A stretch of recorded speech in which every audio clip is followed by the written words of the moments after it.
I'm going to be discussing SARS and how it affected the human population in 2003.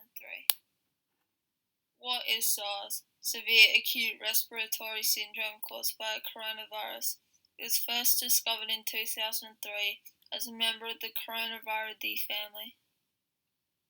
What are the symptoms of SARS? SARS has a variety of symptoms associated with it.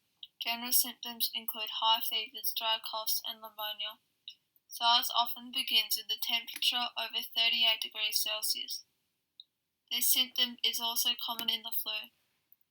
Dry coughs is the next symptom the subject experiences. This occurs because SARS affects the respiratory system, which when affected struggles to produce mucus which causes a dry cough. The last symptom often experienced is pneumonia. Similar to the dry cough, the lungs are infected by SARS, which causes an infection in one or both lungs. How is SARS transmitted from person to person? SARS can be spread from three main ways: close person contact, fomi, and airborne spread. Close person contact is where respiratory droplets of fluid are propelled by a cough or sneeze and land in the nose, eyes, or mouth of a person nearby. This is the primary mode of transmission. Fomi refers to a virus being spread through surfaces.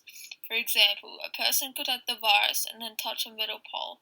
The virus can live on metal for up to 3 days before being spread to another human. Airborne spread is where the viruses can be spread through airborne particles to another person. However, SARS is generally not transmitted this way. How is SARS treated? Scientists are working very hard to find a cure for SARS. However, there is some things that can be done to treat the virus. Since SARS mainly affects the respiratory system, oxygen therapy is the most appropriate treatment. This is where tubes are placed in your trachea, or in other words your windpipe, to deliver extra oxygen to your lungs. Many patients diagnosed with SARS generally require oxygen therapy for 15 hours a day for 10 days. They will need the oxygen on high flow to ensure their lungs are benefited from this therapy. Oxygen therapy can improve low blood levels, mood, sleep, and alertness. Oxygen therapy can also prevent heart attacks, which can happen if the SARS virus is contracted. While oxygen therapy is beneficial, there are some side effects. They include dry or bloody nose, irritated skin, tiredness or drowsiness, morning headaches, and that's all the effects. These side effects are very minor and won't do much harm. The SARS virus is managed socially and medically. Examples include sanitizing hands, which is medical, staying home if feeling unwell, which is social, self-isolation for 10 days if you have the virus, which is social, wearing appropriate protective gear when treating patients, which is medical, and getting flu shots, which is also medical. It is very important to sanitize hands regularly to protect yourself from the virus. Every time you touch an object in public, you are putting yourself at risk for getting the virus. This is why sanitizing is vital.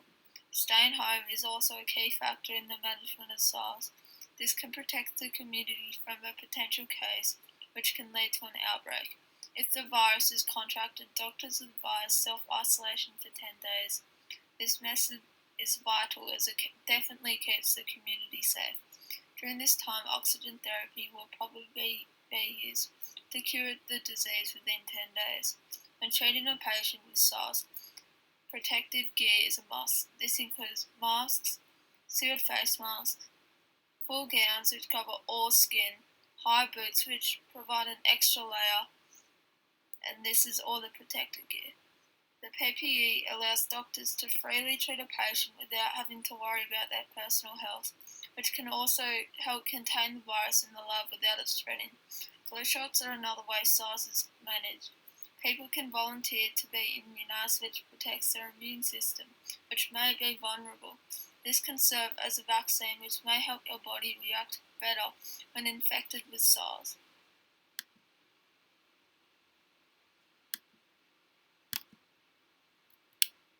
Which countries did SARS affect? SARS infected over 26 countries, the main ones including Toronto, Hong Kong, Taipei, Singapore, Vietnam, and Taiwan. The total number of cases is 8,422.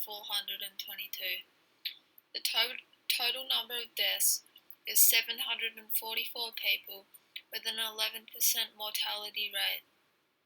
There was no SARS-related deaths in the USA and Australia.